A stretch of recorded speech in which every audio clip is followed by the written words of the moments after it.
But as it is written, eye hath not seen, nor ear heard, neither hath entered into the heart of man the things which God hath prepared for them that love him. But God hath revealed them unto us by his Spirit. Psalms chapter 17, verse 15. As for me, I will behold thy face in righteousness. I shall be satisfied when I awake with thy likeness. Shalom Yasharala, peace Israel. Call Halayim La, Alahayanawa, Abanawa, Yahweh, Bahasham, Yahushai, Bahasham Rakakodash. All praise to our power, our Father, Yahweh, in the name Yahushai, in the name Holy Spirit. Double honor to elder apostles and elder bishops, great millstone. Peace and blessing to your hopeful elect out there. You brothers teaching his word in truth and in sincerity, okay? Yahweh Shai will make you elect like him. Yahweh Shai will make you hopeful elect out there just like him. He's gonna make you just like him, and he's gonna give you everything in due season, okay? I'm gonna read the scripture again, and then I'll get another. Just gonna read two scriptures in the Psalms. Psalms chapter 17 and verse 15 again. As for me, and this is a Psalm of David, and we know King David was an Israelite. Or should I say he is an Israelite, okay? So this verse right here is only for the Israelites, beginning with the elect. Those are part of the house of David. Because King David himself, he wrote this. Psalm 17 and 15. As for me, I will behold thy face in righteousness, meaning you will behold this truth, okay? This truth is the Lord's face. His image. You're looking at his face in righteousness by you understanding this truth. Okay? He opened up your mind to receive this word. You understand and believe in the true proper name of the Heavenly Father, Yahweh. You understand and believe in the true proper name of his beloved Son, Yahushai. You know that we're the Israelites, so-called blacks, Latinos, Hispanics, and Native Americans. You understand this truth. So you're beholding his face in righteousness, meaning you're understanding these scriptures. I shall be satisfied when I awake with thy likeness, meaning when you're changed. When Yahushai returns to this earth, he's gonna quicken you. He's gonna give you life. When you receive that new body, it's like you're waking up for the first time. Totally refreshed, totally renewed, totally rejuvenated. A whole new world, a whole new life. That's how it's going to be when you receive that immortal body. You will be satisfied when you awake with his likeness, meaning you're going to be changed and you're going to be just like him. Because he is the perfect model. He is the archetype. So for you hopeful elect out there, you're being made into different versions of Yahushai. When he returns to this planet Earth, he's going to make you just like him. First, he gave you this truth. You have his truth by way of his death and resurrection, because Yahushai had to die for us to receive this truth, this word. So you're beholding his face by you looking at this word. So you see Yahushai all the time. You see Yahushai by way of this word because he is the word. He comes in the volume of the book. And the more you get into this book, the more you're becoming like his image spiritually. And when he returns to this earth, physically, you're going to be like him. Physically, you're going to be changed. And you're going to receive that new covenant. The laws, statutes, and commandments will be in your mind. You're going to be programmed to do righteousness. Okay? You will have the laws, statutes, and commandments downloaded within your brain. You're going to be satisfied when you awake with his likeness, meaning when he returns, he's going to beam you up, deliver you, and you're going to be just like him. And he's going to give you everything. He will give you everything, man, because he himself received everything. Now, this is Psalms chapter 16, beginning verse 9. Therefore, my heart is glad. And this is Yahweh Shai speaking in the spirit.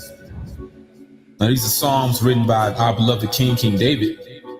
But a lot of these Psalms, you hear Yahweh Shai in the spirit. Therefore, my heart is glad and my glory rejoiceth. Talking about Yahweh Shai. Because he knew that he was going to be resurrected after his crucifixion.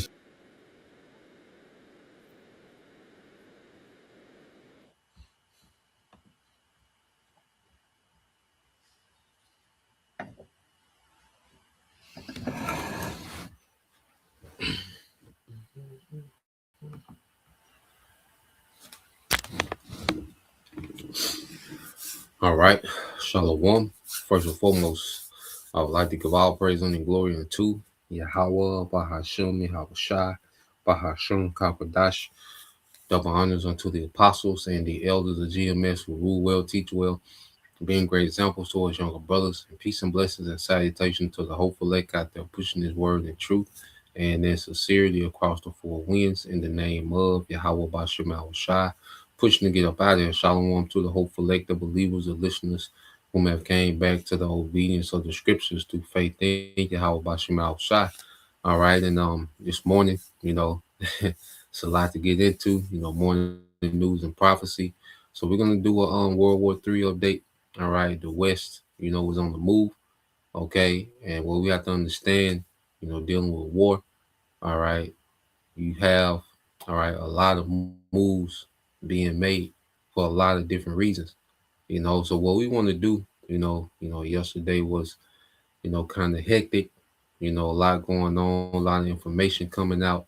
And the day after, when more facts come out, when the dust settle a little bit, we can go in and break these things down, sort things out, and get a perspective, okay, of where we at in the scriptures, where we at biblically, man, and what's happening, man.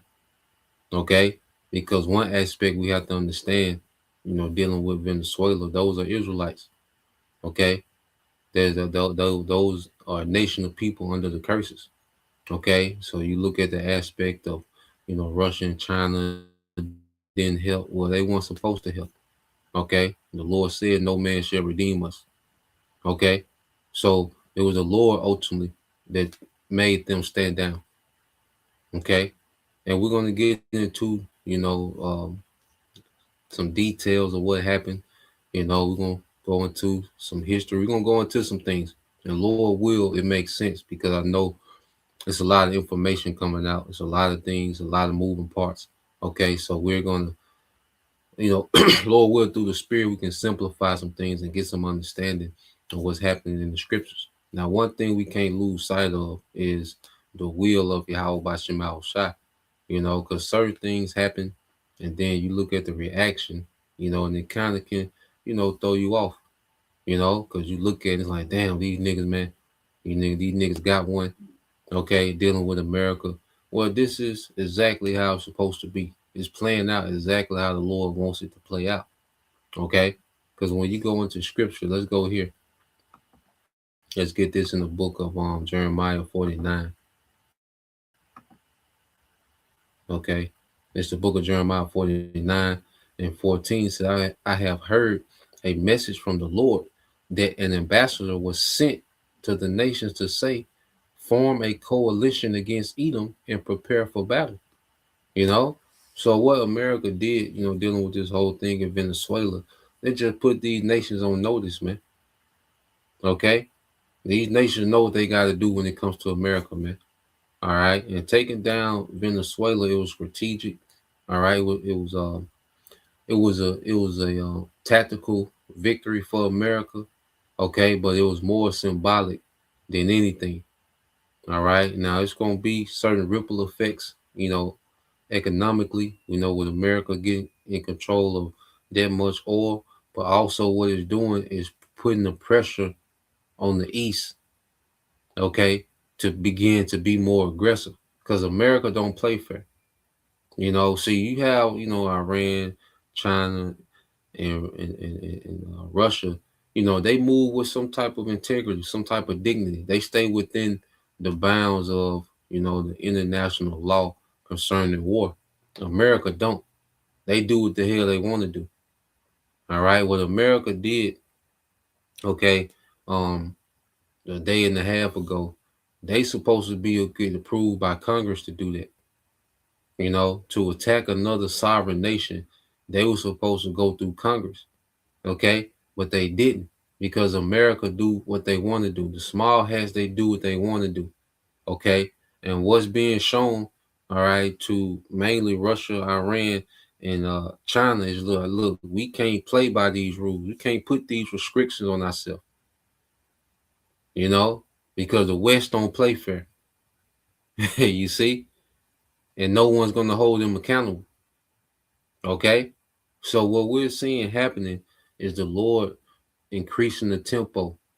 Okay, he put something on the mind of these nations in the east. He's rousing them up. Okay, to do what they need to do on their end. Okay, matter of fact, before I do that, I meant to read 13 first. All right, because when you read Jeremiah 49:13, it said, "For I have sworn by my own name, says the Lord, that Basra will become an object of horror and a heap of ruins. It will be mocked and cursed. All of its towns and villages will be desolate forever." And this is the Lord promising, all right, on himself that he's going to destroy America, man. Okay? So we always got to be anchored down with prophecy and the will and the agenda of Yahweh Bashim Shah, you know, because you get caught up in the news and the reactions and people just, cheering and celebrating like this is just some great thing that happened. Nah, it's just a small part within the algorithm that the Most High has set up to turn America into a desert. Okay? It might look like a victory and the way people reacting, you could be like, God damn. Nah, man, this is all in line with what the Lord, all right, wants for his agenda to come to pass. Okay. So the Lord promised that he was going to destroy America and turn it to a desert. So we got to be anchored in it, no matter what it looked like on the surface, man. Because if you don't understand these things, it's like, damn, it's cast doubt. But now, man, everything is happening exactly how it's supposed to happen according to prophecy, man. All right. Now, like we just read verse 14, okay? Because we read 13, that's the end result. That's the purpose of the Lord.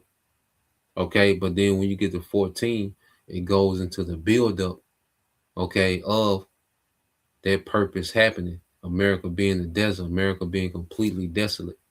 Okay, so you start at 14 and goes into the build up to that point. It says, I have heard a message from the Lord that an ambassador was sent to the nations to say, form a coalition against Edom and prepare for battle. Okay, the Lord says to Edom, I will cut you down to size among the nations. You will be despised by all, man. Okay, so the Lord is breaking this place down, man. He's cutting this place down to size. Okay. And what we have to understand, all right, them taking down Venezuela, okay, the Venezuelan government, that's not no major feat for the American military. Okay. And that's not nothing new. That's another thing we're going to go into. Like them taking down the Venezuelan government, America been doing this since the 60s in Central and South America. This ain't nothing new. You just got the internet now. You just got social media now. Okay. But this ain't nothing new. Okay. And this ain't this was a little force of power, but if you understand warfare, all right, this don't determine the outcome on the battlefield, them taking down Venezuela. Okay. If they was to meet up and lock up with China and Russia and Iran today, taking down Venezuela won't determine the outcome on the battlefield. All right. It was a strategic move, it was political, it was a tactical victory. Okay. But as far as determining the outcome on the battlefield, that has no sway. Okay, so what we're seeing is America's being cut down to size by Yahweh Bashim al Shai.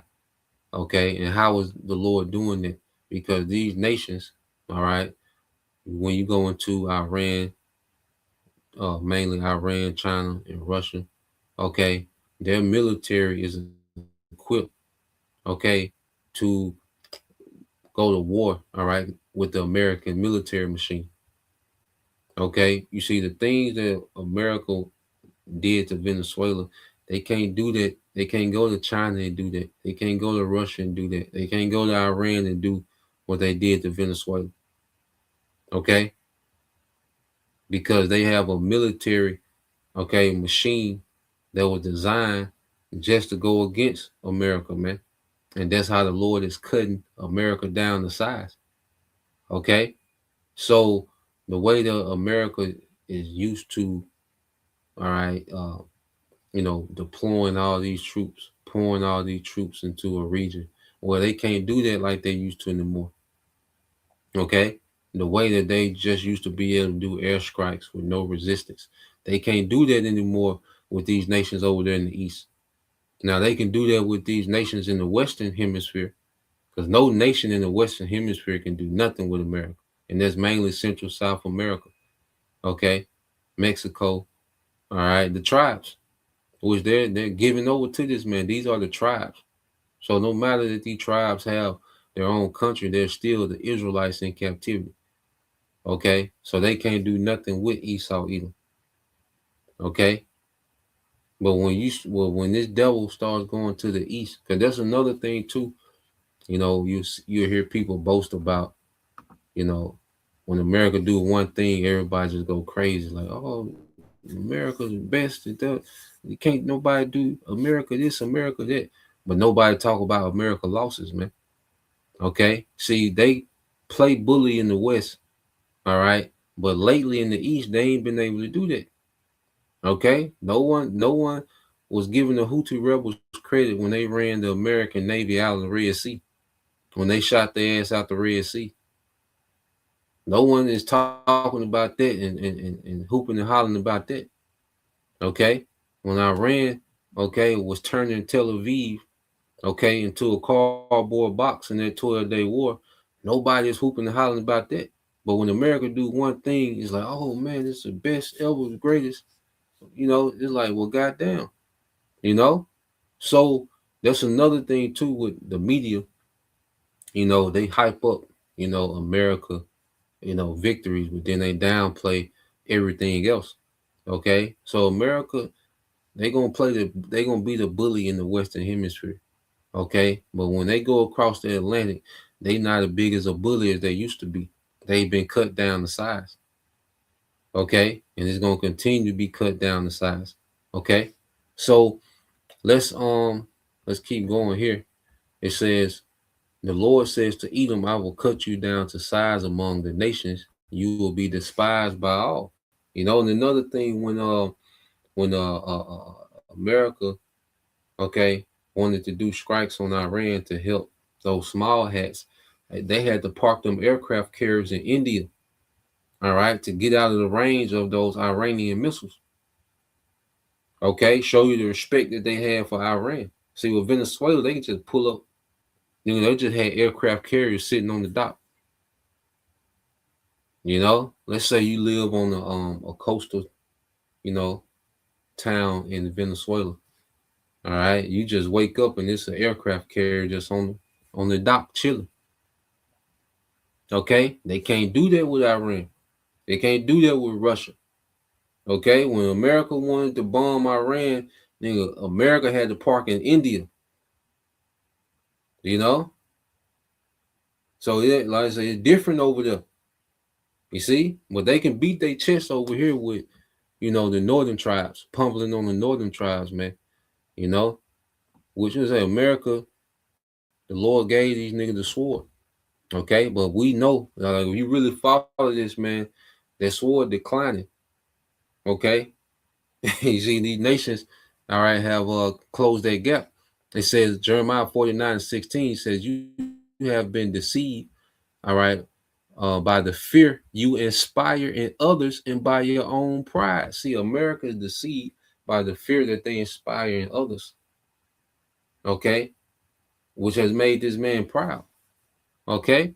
And then even with this Venezuela thing, we're gonna get into the details of what really went on, okay, to show you that look, man, this man, he like I say, America has been a dominant military for a while, all right, but the Lord got it to where these nations have closed the gap.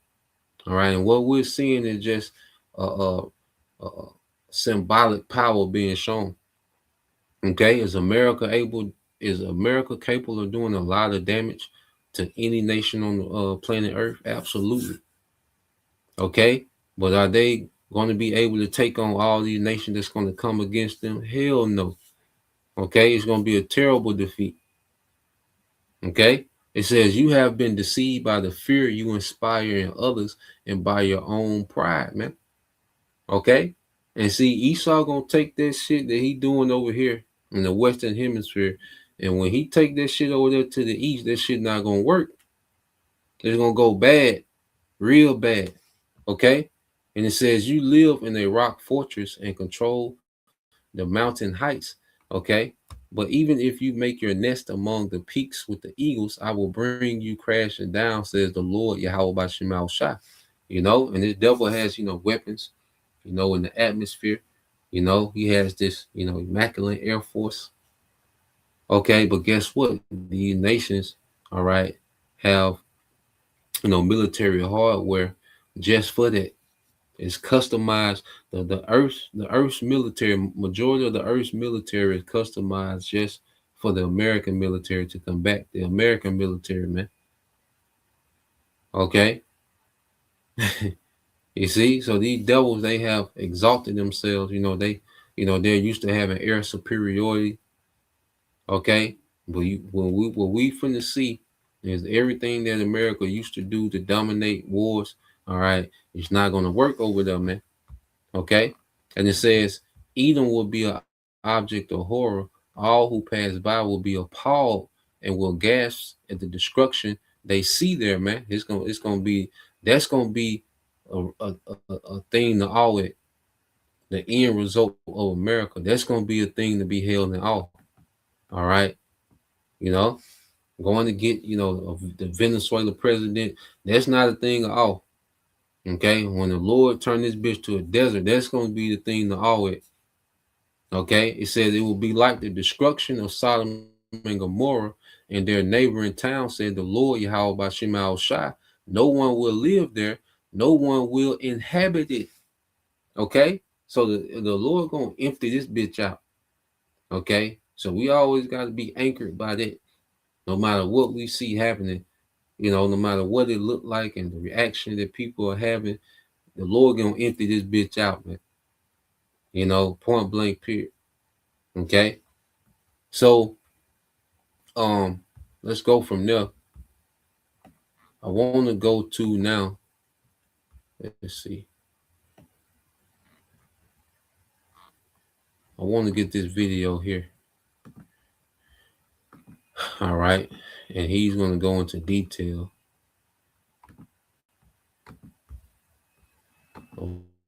about what really happened. Okay.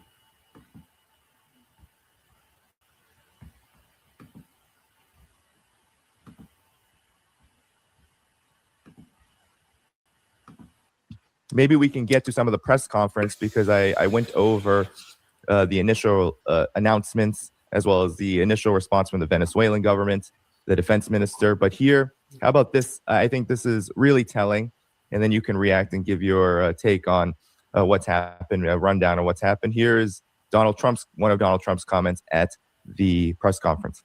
We're going to run the country until such time as we can do a safe, proper, and judicious transition. So we don't want to be involved with having somebody else get in, and we have the same situation that we had for the last long period of years. So we are going to run the country until such time as we can do a safe, proper, and judicious transition. So, Mark, the United States is going to run the country now that Nicolas Maduro has been kidnapped and taken out of the country. As you're talking, I'll put up a little scene of the bombing that happened in Caracas and a few other parts of the country. But to you, your reaction, your analysis of what just happened. Yeah, so I mean, we've talked about what the possible scenarios for U.S. regime change in Venezuela would be like before. And unfortunately, it appears that however much hate I got from people for saying so, that's exactly what happened. Over the last few months, the CIA has quite obviously co-opted the majority of the Venezuelan government and military. There was no resistance. There was no military resistance to this U.S. kidnapping of Maduro whatsoever. There was no air defense fired. There was no aircraft put into the air. The country is supposedly awash with Russian-provided man-pads, which would have easily been able to shoot down approaching, slow-moving Chinook helicopters. None of that happened. It appears that Maduro was not even informed. Imagine being able to build an app with your name on it, just by thinking about it. Meet Base 44. That The U.S. was attacking his country. He was caught literally in his pajamas.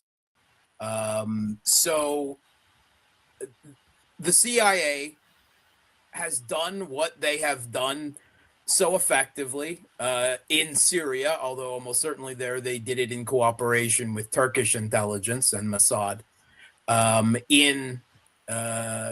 Actually in Libya, when at the end, when the Tripoli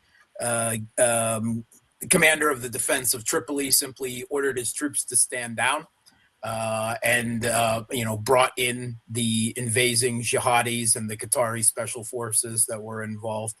And actually in Iraq in 2003, when a good portion of the Iraqi military was actually stood down as well.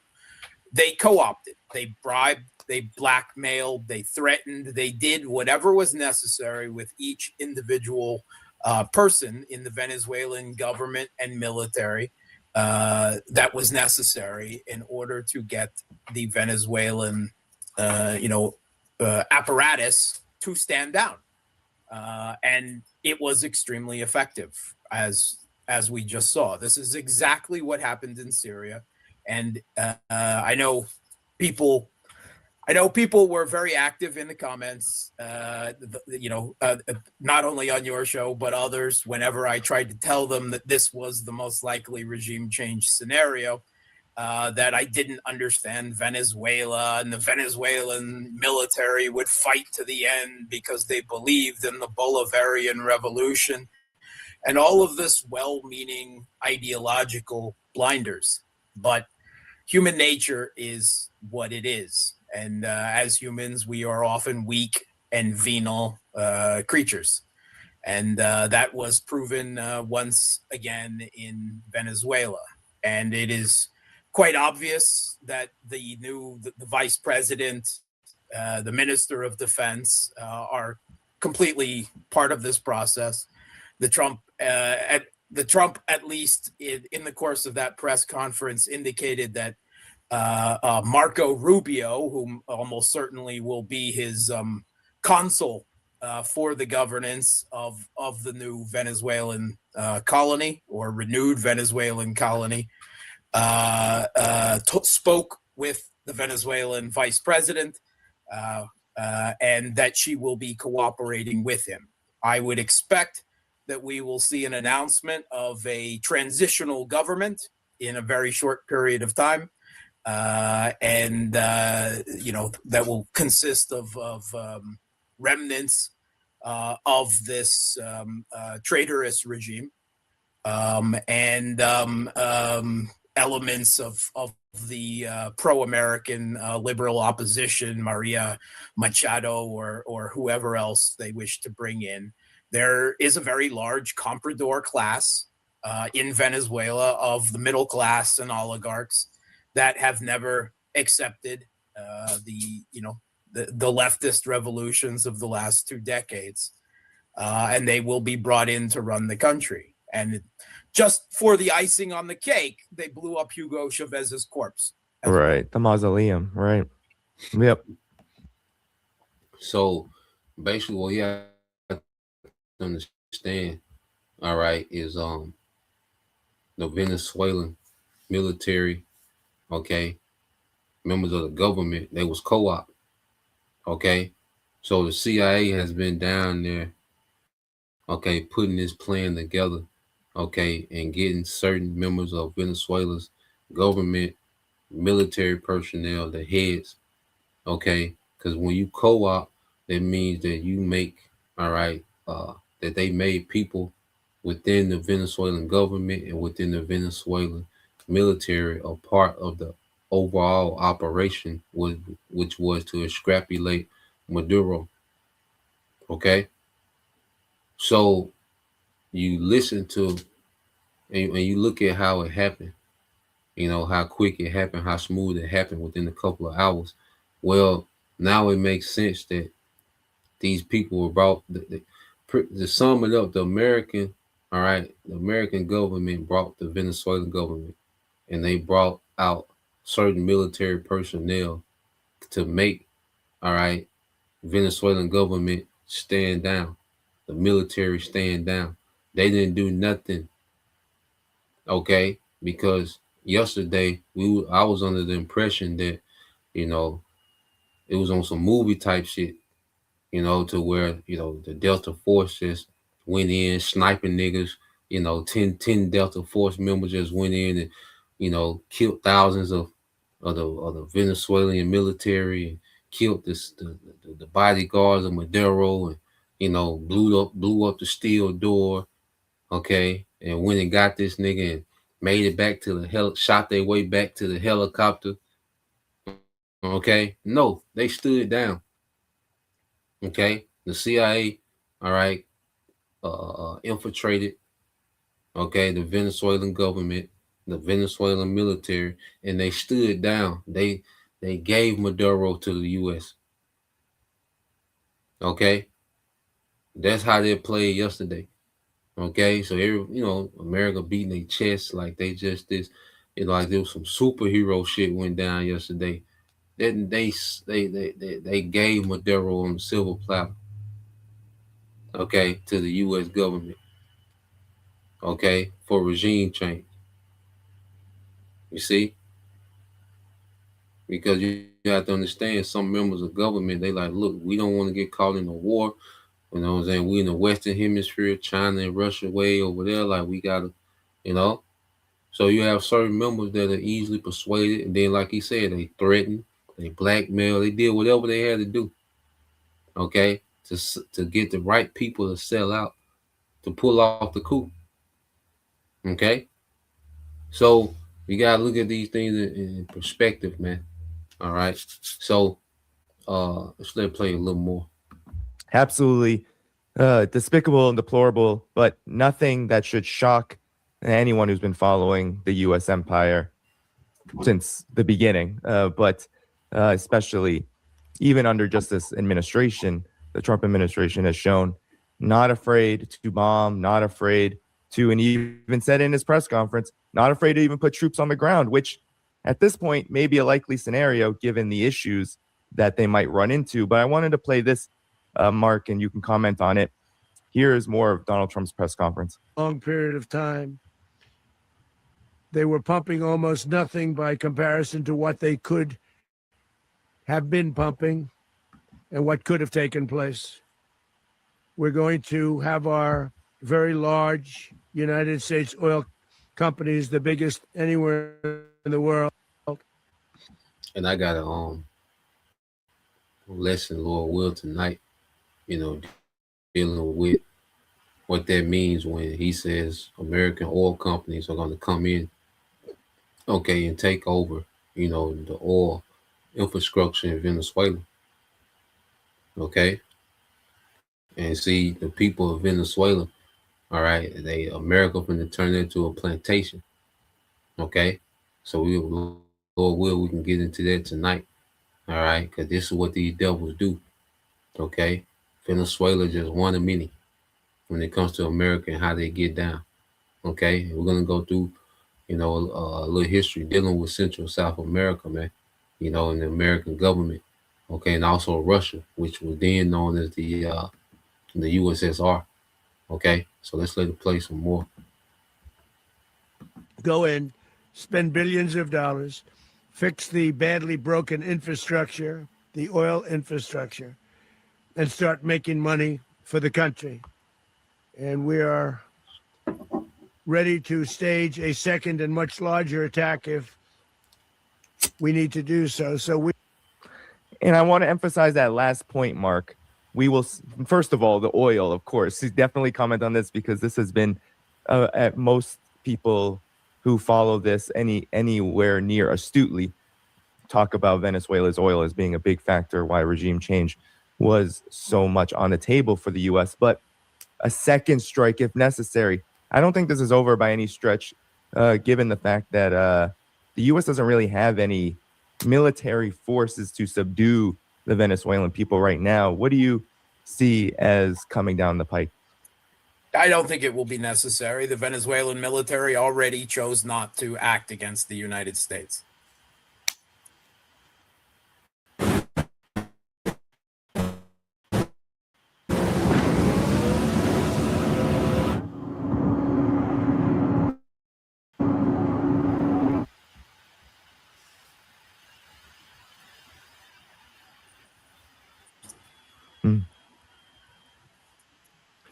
And comment on anything else in that video. Yeah. Okay. So, I mean, first off the bat, his commenting about, Venezuela could have been pumping much more. Sure, they could have if they weren't under U.S. sanctions for the last 2 decades that deliberately did everything they could to. And that's another thing, that America does too, is they put these heavy sanctions on these different countries, all right, and they let, these economies collapse and spiral out of control. And then they turn the cameras on and saying, this is a bad leader. This is a bad government. Okay. Any government that's not pro-West, that doesn't allow these Western corporations to come in and suck the resources dry, all right, pollute the land, take farmland from the people, okay, make this country into a workshop for these major corporations with these low wages and dangerous jobs, okay, then that government is a bad government. Okay. If you don't want the American corporation to come in and exploit, okay, your resources, okay, pollute the local environment, okay, then you are an inhumane government. That's what America does throughout the earth. Okay. And see, a lot of people, the people don't know because they, once you're starving, okay, you just look for somebody to blame. Okay, so it's easy to start eternal strife. It's easy to get people to sell out. Whenever the money is low. Okay, and they're trying this same play with Iran. Okay, that's why you keep pushing the protest and regime change in Iran. Okay, but this is just a tactic. Okay, of America, man. These Western governments, as a whole, but mainly America is always in the center of it. Okay.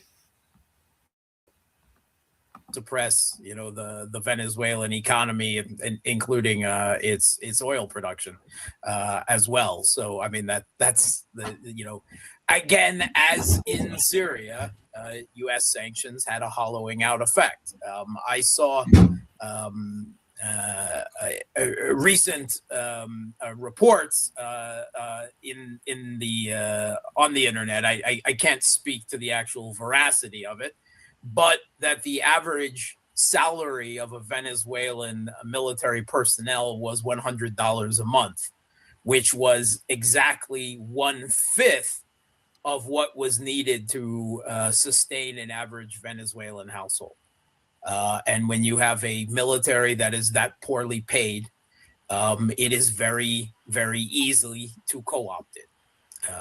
And that is what happened in Syria when the country was hollowed out under several years of U.S. sanctions, and it has happened in Venezuela. Now, there may be a governance problem long term, because there certainly are a large number of the Venezuelan people, particularly from the lower classes or lower classes, under the previous regime before the Bolivarian Revolution, the working class people that do and that have inculcated, Bolivarian leftist values, and eventually some type of resistance might form. There might be guerrilla conflicts, there might be civil conflict in Venezuela's future, but one should not expect the Venezuelan military as it exists now to be a source of resistance, because quite obviously they rolled over and allowed the U.S. to just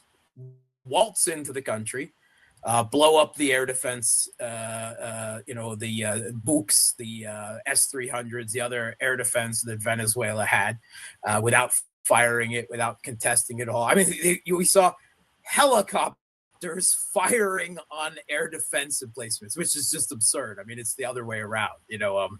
Helicopters are very vulnerable to air defense. They allowed the U.S. to simply waltz into their country on slow-moving helicopters, fly to wherever. Can I just interrupt you 1 second too, Mark? I mean, helicopters are also vulnerable to just small firepower. So even small arms, the small arms, Vietnamese, we saw Vietnamese, Chinese, the Korean War. We've seen helicopters be downed in much far-flung periods of history, much less advanced than technology is even now. So yeah, a lot of information yet to be known, but continue. Sorry.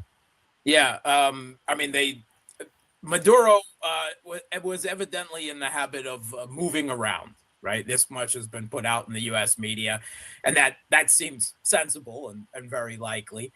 And at least according to Donald Trump, the home that he was staying in had a safe house with a very thick steel safe house in it. When the Americans came for him, he was obviously not even aware that his country was being attacked. He was still in his pajamas, and he had not entered said safe house. So it is quite obvious that those closest around him, kept him blind and turned him over to the Americans. There was earlier reports on Sky and Fox News. Them what they are, but that this was a negotiated handover, and that seems very likely at this point. That seems that this is what has happened. Yeah, man. So going back, like he said, the negotiated handover. Now they had air defense in Venezuela, but not one of them was fired. Okay, because you can be like, okay, well, why didn't Russia and China do this or do that? Well, nigga, if you don't fight for you, why would I come fight for you? That would be super stupid for Russia and China to get involved, to come away from Moscow and Beijing when you not fighting for you. Okay? Because it was a negotiated handover. You see? So that's why, in Western media, when they tell a story, they report it be all glamorized and exaggerated. But then when you get into the details, and then like, okay. All right. And this is war. This is not a bar fight. Okay. Russia and China and Iran, they can live without Venezuela. They're going to be all right, But this does put pressure on them, okay, to understand that, okay, because they took away a lot of oil off the board. Okay, that they had access to. So that does put pressure on them to tighten their ass up, man. Okay, and do what they need to do. So you best believe, they're all right. The spirit of prophecy got them tapped into what they need to do. Okay, because they can't just afford to sit back. All right, but Venezuela falling to America. All right, they can live without it. This is war. This is Venezuela was a pawn. They tried something and failed. Okay, and now they got because they got to go with what the Lord wants to do. Okay, so I want to go here just a little more, and then I want to go into something I pulled up on the chat. All right, I'll say them niggas didn't do nothing. Okay, Statements from the vice president and from the defense minister, both who obviously did absolutely nothing during this entire ordeal of the kidnapping of Chavez and the standing down of the Venezuelan military. I mean, they're obviously both part of the co-option, right? And I think it's obvious that the majority of the Venezuelan government and military were part of it, because there was no actions from any branch. The security services did nothing. The police did nothing. The military did nothing. No one did anything. I mean, I at least heard reports that the U.S. even fired on the National Assembly, the Venezuelan parliament, and there has been no action against, after that. So I think that they have taken. Nobody did nothing. Police force, security, his bodyguards, nobody did nothing. And Trump was bragging, "Oh, no one was hurt yesterday." Duh, nigga, nobody did nothing. Okay, no one was hurt. We lost no Americans. Yeah, because nobody did nothing. It was a negotiated handover. Okay. So let's go from there. All right.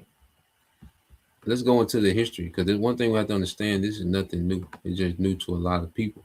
All right. But when you go into um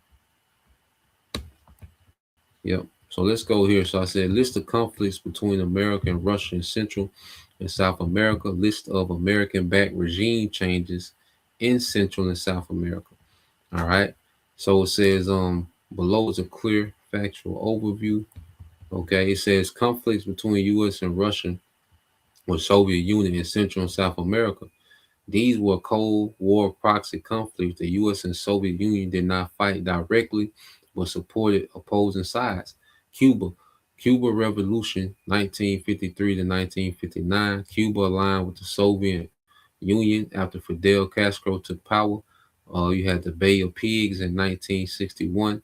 U.S.-backed Cuban exiles, okay, attempted to overthrow Castro, all right, and then Castro beat the brakes off America. That's another thing. Talk about that. All right. When Fidel Castro, the Bay of Pigs, our brothers looked that up. Okay. And they tried that invasion on the beach. Okay. In Cuba. All right. And took an L. Okay. Got their beat back on them boats, man. Okay. The Cuban Missile Crisis, USSR placed nuclear missiles in Cuba. All right. Closest moment to nuclear war.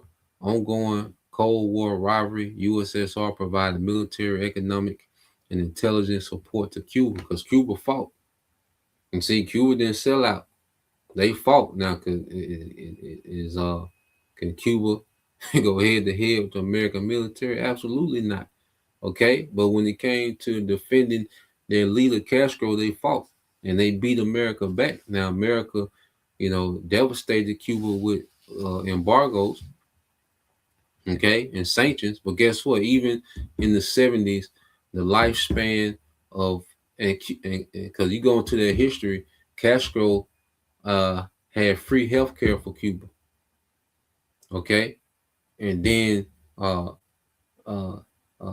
lifespan of of Cubans in the 70s was longer than the lifespan of people in America. Under the American sanctions and embargoes, life expectancy in Cuba was higher than life expectancy in America, and they had free healthcare under Castro. Okay, because when Castro took U.S. military personnel hostage, okay, which was an embarrassment to the American military, all right, he ransomed them American military personnel, all right, back to America for $50 million, and he took that $50 million and put it into the Cuban healthcare.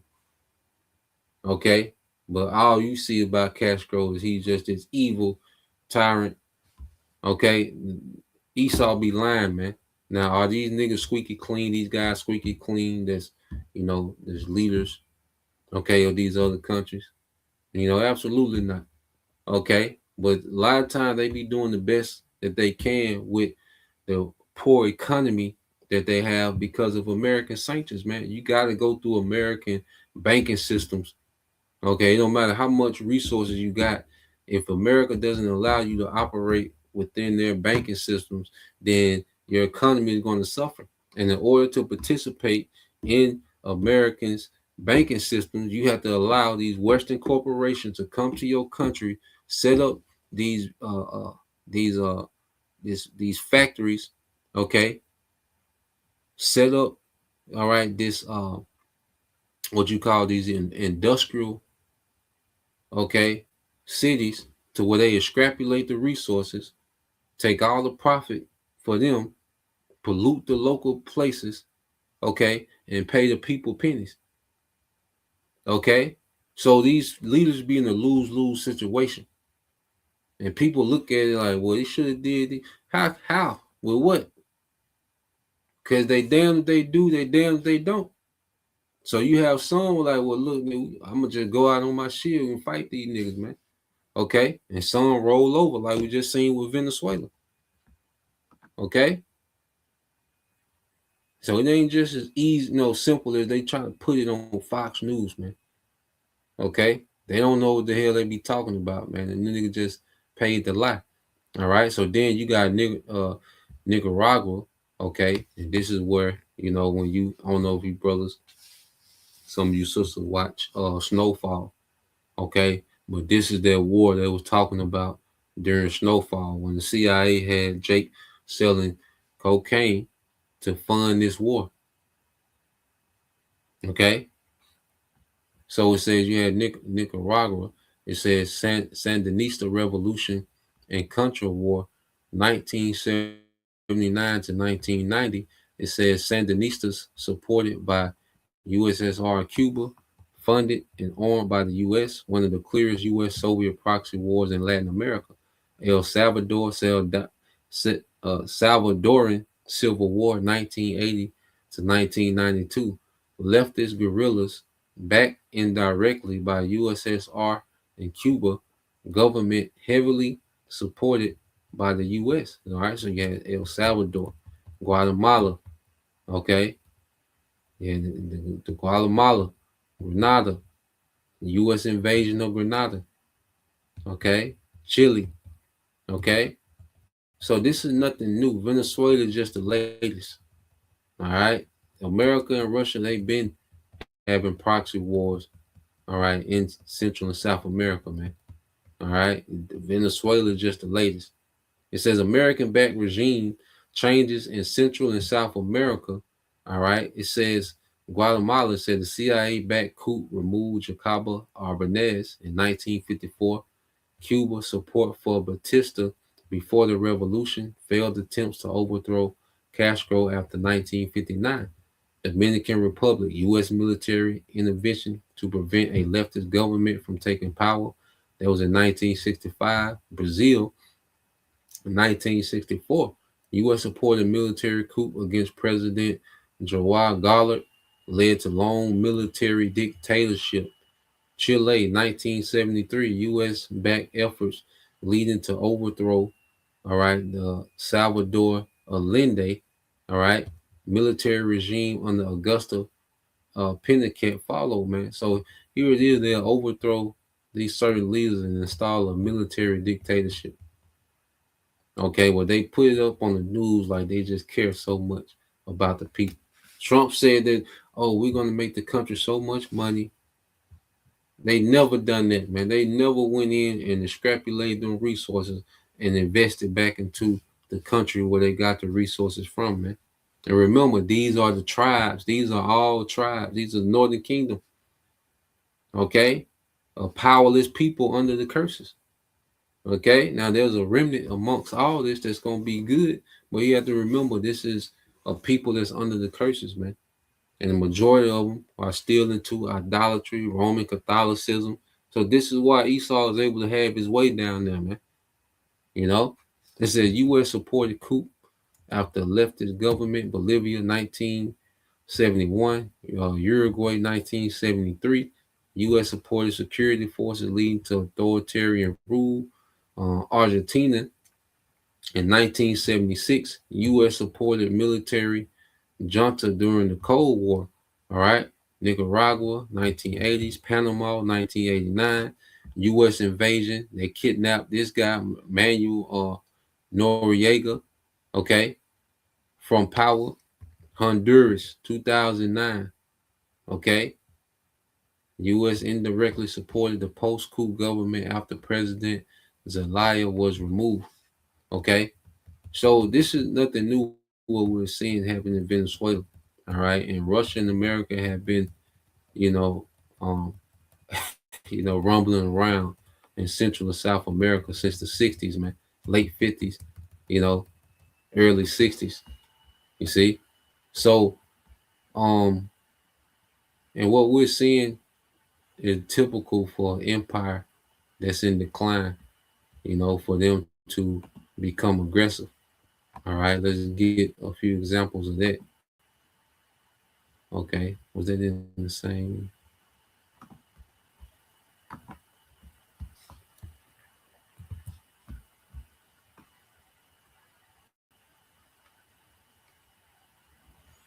All right, it says why empires may grow aggressive during decline. It says as powers erodes, leaders may try to reassert control over, all right, restive regions. Okay, and you go into that word restive. Okay,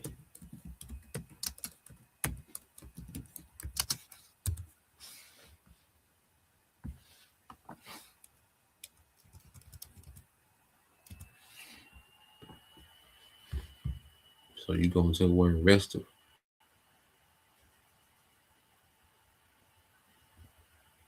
Okay, it says restive is someone that's unable to keep still or silent or becoming increasingly difficult to control.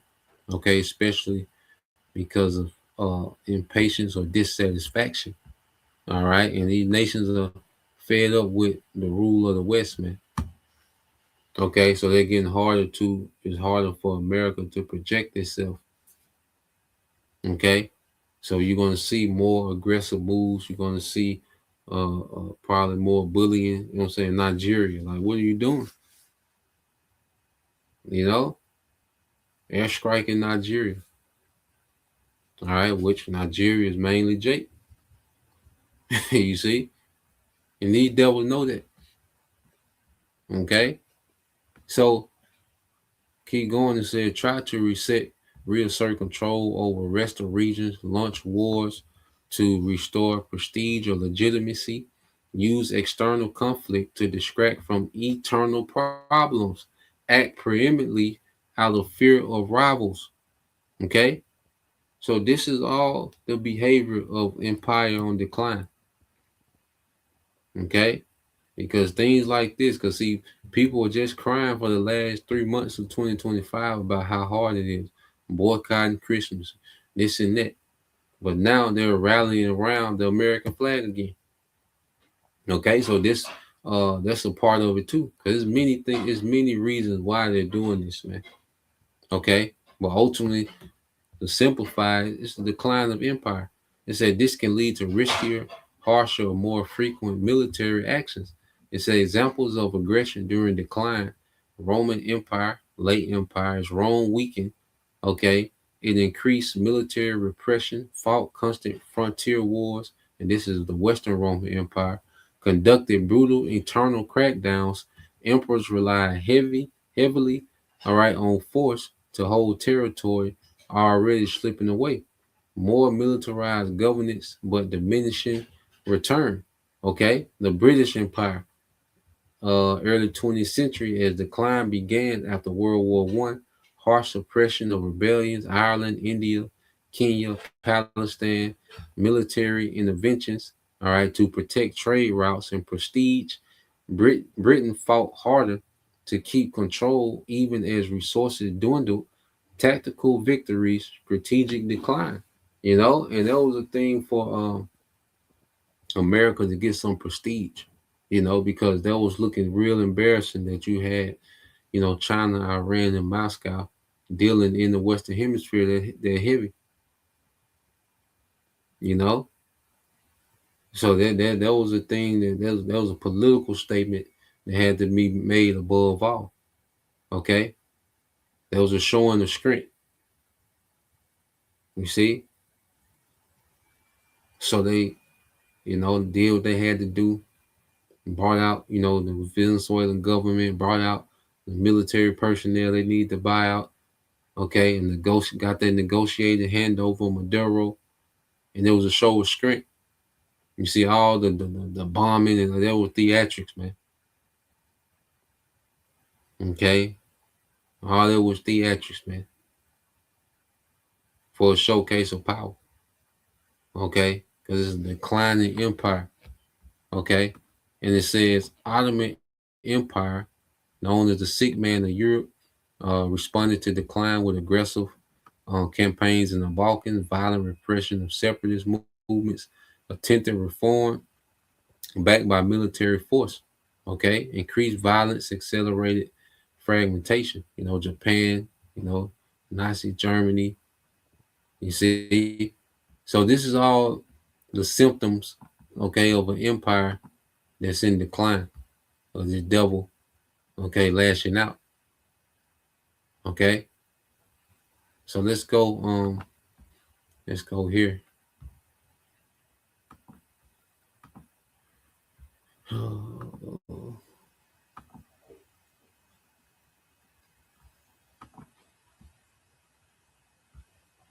Let's go here to Isaiah.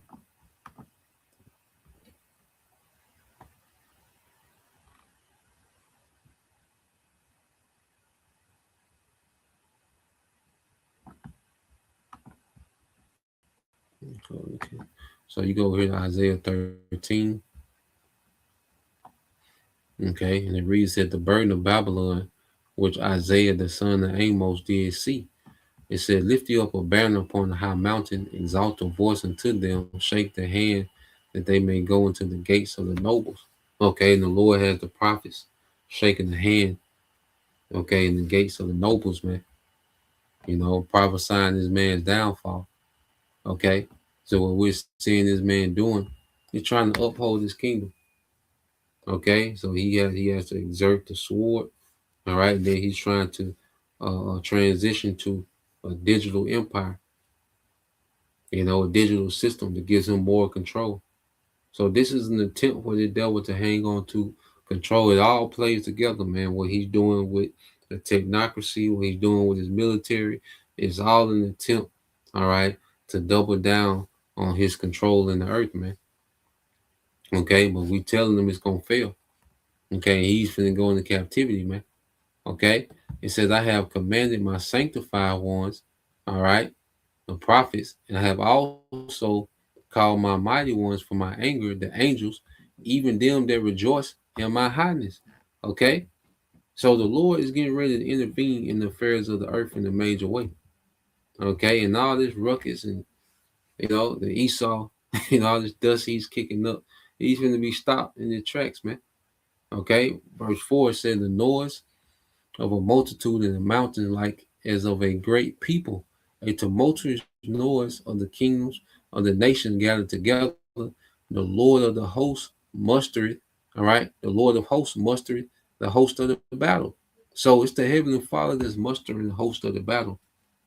Okay, and this noise of the multitude in the mountains, okay, like as a great people, those are the missiles, man. Okay, because all everything that's happening is leading to these nations saying the hell with America, and they just gonna send everything they got over here, man. Okay, that's the end game, and the Lord is mustering the host of the battle, man. He's getting these nations' mind prepared. Okay, it says they come from a far country, from the end of heaven, even the Lord, and the weapons of his indignation to destroy the whole land. And it's the whole land of America, man. All right, and those missiles coming from all these different nations to turn this place to a desert. Okay, the Lord gonna stop playing. He gonna put the spirit on these nations, stop playing with America, man.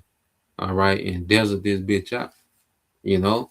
So that's pretty much the point. Just want to go into that. If y'all brothers and sisters have any questions about what's going on, what's happening, feel free, to leave them on the comment board. And Abaratazar, we can get into it, man. We'll just try to sum up, the events of, yesterday, and we still gonna be looking for the ripple effect, the fallout, see what happens. Okay. But more than likely, they finna install a puppet government.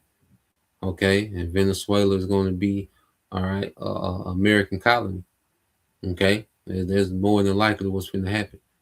Okay, the resistance is over. Them niggas didn't do nothing the other night. They never gonna do nothing. Okay, so uh yeah, that's the point. Like I say, we just keep track, see how things play out. You know, and like I said, I'm not impressed. America going and getting Maduro. Nigga, I'm not impressed. Nigga, go get Putin. Go get Xi Jinping. Okay? Go get the president of Iran. You see? Go get one of them. Then I'll be impressed. Yeah, I'm not impressed with America. All right, going down there and get Maduro. All right? Like I say, go over there to the east and do that with China, Russia, and Iran. So Lord will, you brothers and you sisters edified. Till next time, I'll say Shalom. Going out Shalom, Abba, soon, Shalom.